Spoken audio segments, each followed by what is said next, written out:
Welcome students, welcome to masters academy YouTube channel. So ఈరోజు క్లాస్లో మనం పార్ట్నర్షిప్ గురించి చూద్దామండి. సో పార్ట్నర్షిప్ మీకు easy chapter and 3 to 5 marks తీసుకొచ్చి మీకు కాంపిటేటివ్లో హెల్ప్ చేసే చాప్టర్ ఏదైనా ఉంది అని అంటే పార్ట్నర్షిప్ అనే మాట్లాడుకోవాలి. సో 2 టైప్స్గా పార్ట్నర్షిప్లో వచ్చే ప్రాబ్లమ్స్ మనం 2 టైప్స్గా డివైడ్ చేయొచ్చు. ఒకటి simple partnership and second one compound partnership. So partnership is of 2 types. One is simple partnership and second one is compound partnership. In case of simple partnership profits ఎలా డిస్ట్రిబ్యూట్ చేస్తామో అనేది మనకు తెలియాలి. In case of compound partnership profits ఎలా distribute చేస్తున్నామో తెలియాలి. So simple partnership లో profit ratio equal to profit ratio in case of simple partnership. In case of simple partnership, profit ratio equal to investment ratios. Investment ratios ఏ రేషియోలో ఉంటే profits కూడా అదే రేషియోలో పంచుతాం.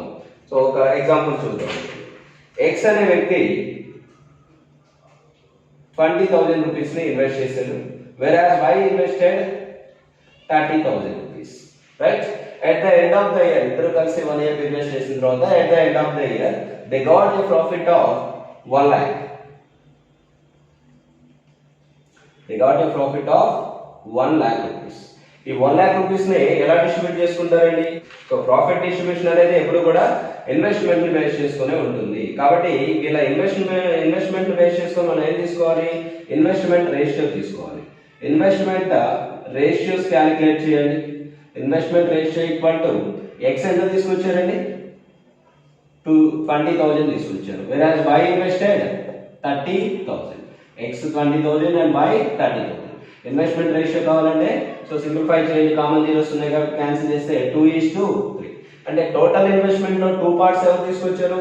X తీసుకొచ్చారు. టోటల్ ఇన్వెస్ట్మెంట్ లో 3 parts ఎవరు తీసుకొచ్చారు? Y తీసుకొచ్చారు. అలానే టోటల్ ప్రాఫిట్ లో 2 పార్ట్స్ ఎవరికి వెళ్ళాలి? X కి వెళ్ళాలి. 3 పార్ట్స్ ఎవరికి వెళ్ళాలి? Y కి వెళ్ళాలి. సో ఇప్పుడు మొత్తం టోటల్ ప్రాఫిట్ ఇక్కడ ఇన్వెస్ట్మెంట్ రేషియోని మనం ఏమనుకుంటున్నాం? ప్రాఫిట్ రేషియో అంటున్నాం కాబట్టి so profit ratio equal to 2:3 అవుతుంది. ప్రాఫిట్ రేషియో 2:3 అవుతుందంటే మొత్తం ప్రాఫిట్ లో 2 పార్ట్స్ ఏమో X కి, 3 పార్ట్స్ Y కి వెళ్తున్నాయంటే టోటల్ పార్ట్స్ ఏంటండి? 5 పార్ట్స్ గా కనిపిస్తుంది. Total parts equal to 5 parts. Total profit ఎంత అవుతుంది?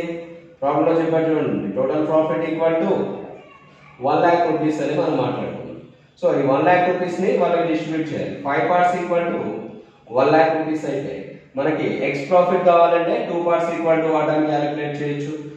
Y ప్రాఫిట్ కావాలంటే 3 పార్ట్స్ ఈక్వల్ టు వాట్ అని క్యాలిక్యులేట్ చేస్తాం. 2 into 1 lakh divided by 5. 5 2 just 10 and it will be 20,000. 20,000 into 2 equal to 40,000. 40,000 ఎవరికి వచ్చేస్తున్నాయంటే X కి వచ్చేస్తున్నాయి. రిమైనింగ్ 60,000 ఎవరికి వెళ్తాయి? Y కి వెళ్ళిపోతాయి. సో ఇన్వెస్ట్మెంట్స్ ఏ రేషియోలో ఉంటే ప్రాఫిట్స్ ఆ రేషియోలోనే పంచే ప్రాబ్లమ్స్ ని ఏ మోడల్ అంటామండి? సింపుల్ పార్ట్నర్షిప్ అంటారు. అయితే ఇన్వెస్ట్మెంట్స్ తో పాటు టైం రేషియోస్ కూడా కన్సిడరేషన్ లోకి తీసుకుంటే వాటిని కాంపౌండ్ పార్ట్నర్షిప్ అని మాట్లాడతాం. In case of compound partnership profit and loss ఎలా డిస్ట్రిబ్యూట్ చేస్తామో తెలియాలి. చూడండి, ఇక్కడ ఒక ఎగ్జాంపుల్ మాట్లాడతాం. కాంపౌండ్ పార్ట్నర్షిప్ కేసు ఒకటి మాట్లాడతాం. చూడండి, ఇక్కడ కూడా X అండ్ Y అనే వాళ్ళు ఇన్వెస్టర్స్ గా పార్ట్నర్స్ గా తీసుకుందాం. Again X invested 20,000 rupees. Y also invested 20,000 rupees. At the end of the year, they got a profit of 80,000. X invested 20,000, Y invested 20,000. At the end of the year, they got a profit of 80,000. 80,000 కనుక profit వస్తే X కి ఎంత వెళ్ళిపోతుంది? ఇద్దరు equal గా పెట్టారు కాబట్టి investment profit కూడా ఈక్వల్ గా డిస్ట్రిబ్యూట్ చేసుకోవాలి. For that X got 40,000 and Y also get 40,000. But compound partner ఇదే ఏ మోడల్ అంటే ఇది సింపుల్ పార్ట్నర్షిప్. కాంపౌండ్ పార్ట్నర్షిప్ వచ్చేసేపటికి టైం పీరియడ్స్ అనేవి ఉంటాయి. For example X invested 20,000, Y invested 20,000. X leaves the business after 6 months. After 6 months అంటే time period ఎన్నాళ్ళు ఉన్నట్టు ఇతను వ్యాపారంలో 6 months ఉంటున్నాడంట. సో సో 6 months తర్వాత ఫారం నుంచి బయటకు వెళ్ళాడు అనే విషయం చెప్తున్నాడు. బట్ వై అనేవాడి గురించి చెప్పడు, అంటే వాడు at the end of the year ఉన్నాడనే మాట్లాడుకుంటాం. ఇయర్ ఎండింగ్ వరకు కూడా వై ఉన్నాడనే విషయమే మాట్లాడుకుంటాం. So at the end of the year they got a profit of again 80,000. At the end of the year వాళ్ళు కనుక 80,000 ప్రాఫిట్ వస్తే, ఇందాక మనం ఇద్దరికి ఈక్వల్ గా పంచామని, ఇప్పుడు కూడా ఇద్దరికి ఇన్వెస్ట్మెంట్స్ ఈక్వల్ గా ఉన్నాయని పంచుదామంటే వై ఒప్పుకుంటాడా ఈసారి? ఒప్పుకుంటాడా? ఒప్పుకోడు. ఎందుకు? ఇన్వెస్ట్మెంట్స్ అయితే ఇద్దరే ఈక్వల్ గా ఉన్నాయి, కానీ ఫారం లో వాళ్ళ ఇన్వెస్ట్మెంట్స్ వాడిన టైం పీరియడ్స్ అనేవి డిఫర్ గా ఉన్నాయి. వీడు 6 months వాడితే వీడు ఇయర్ ఎండింగ్ దాకా ఉన్నాడు, 12 months ఉన్నాడు. కాబట్టి డెఫినెట్ గా వై ఏం చేస్తాడు? ప్రాఫిట్ లో మేజర్ పార్ట్ నాకు రావాల్సిందే అంటే. ఫర్ దట్ మనం వీళ్ళ ప్రాఫిట్ రేషియోస్ కావాలంటే ఏం చేస్తామయ్యా అంటే, ఇన్వెస్ట్మెంట్ రేషియోస్ ని టైం రేషియోస్ తో మల్టిప్లై చేస్తాం. సో ఇన్వెస్ట్మెంట్ రేషియో క్యాలిక్యులేట్ చేయండి, ఎంత వస్తుంది? 1:1 వస్తుంది. టైం రేషియోస్ క్యాలిక్యులేట్ చేయండి. 6 months ఉన్నాడు, 12 months ఉన్నాడు, కాబట్టి 6 1 చేస్తాం, 6 2 చేస్తాం. అంటే టైం రేషియో విల్ బి 1:2. ఈ రెండింటిని మల్టిప్లై చేస్తే ఏమొస్తుంది మనకి? ప్రాఫిట్ రేషియో వస్తుంది. సో 1:1 1 అవుతుంది, 1:2 2 అవుతుంది. అంటే profit ratio between the partners x and y ఎలా డిస్ట్రిబ్యూట్ చేయాలి?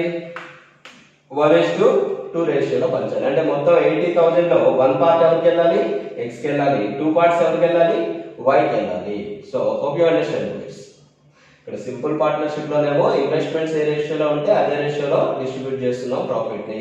కాంపౌండ్ పార్ట్నర్షిప్ కేసుకు వచ్చేపాటికి ఇన్వెస్ట్మెంట్ రేషియోస్ తో పాటు టైం రేషియోస్ కూడా కన్సిడరేషన్ లోకి తీసుకొని ఈ రెండింటిని మల్టిప్లై చేసి ప్రాఫిట్ రేషియోస్ ని కనుక్కుంటున్నాం. According to the profit ratio we are distributing the profits. Hope you understand. So problems చూద్దాం ఒకసారి. A, B and C invested 20,000, 50,000 and 40,000 respectively in a business. Find the share of A in the annual profit of 12,100. ఇక్కడ A, B, C అనే ముగ్గురు partners గురించి మాట్లాడుతున్నాడు. A, B and C ముగ్గురు partners ఉన్నారట. వీళ్ళ ఇన్వెస్ట్మెంట్స్ ఎలా ఉన్నాయి? A 20,000 ఇన్వెస్ట్మెంట్ తీసుకొచ్చాడు, whereas B invested 50,000 rupees, whereas C invested 40,000 rupees. Investments అనేవి క్లియర్ గా చెప్తున్నాడు. బేస్డ్ ఆఫ్ ఆల్ ఇన్వెస్ట్మెంట్స్ మనం ఏం క్యాలిక్యులేట్ చేస్తామండి? ఇన్వెస్ట్మెంట్ రేషియో క్యాలిక్యులేట్ చేస్తాం. క్యాలిక్యులేట్ చేయండి investment ratio. So common zeros cancel చేసేస్తే, so your ratio will be 2:5:4. So investment ratios తెలిసింది. ఇన్వెస్ట్మెంట్ రేషియోలో మనం ఏమని మాట్లాడుతున్నాం? ప్రాఫిట్ రేషియో అని మాట్లాడుతున్నాం. In case of simple partnership investment ratios are equal to profit ratio. Profit ratio equal to 2:5:4. Okay understand. ఇప్పుడు total profit లో 2 parts ఎవరికి వెళ్తున్నాయి? A కి వెళ్తున్నాయి. 3 parts ఎవరికి వెళ్తున్నాయి? 5 parts ఎవరికి వెళ్తున్నాయి? B కి వెళ్తున్నాయి. 4 parts C కి వెళ్తున్నాయి. ఇప్పుడు ప్రాబ్లం లో టోటల్ ప్రాఫిట్ ఎంత చెప్పాడో చూడండి. టోటల్ ప్రాఫిట్ ఎంత చెప్తున్నాడండి?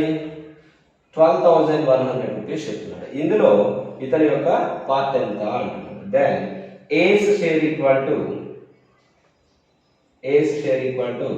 12,100 ఇంటూ టోటల్ పార్ట్స్ ఎన్ని కనిపిస్తున్నాయి మనకి?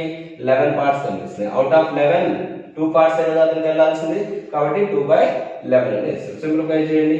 11 1 చేస్తాం, 11 చేసి 125. సో అగైన్ పుట్ 2 zeros, 1100 అనేది వస్తుంది. 1100 into 2 2200.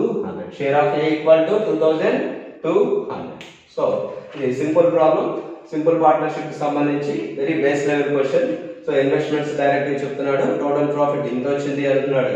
ఆ టోటల్ ప్రాఫిట్ ని between the partners amount the partners పంచమన్నాడు. అందులో పంచిన తర్వాత షేర్ ఆఫ్ A ఎంత అన్నాడు క్యాలిక్యులేట్ చేసి చెప్పాడు.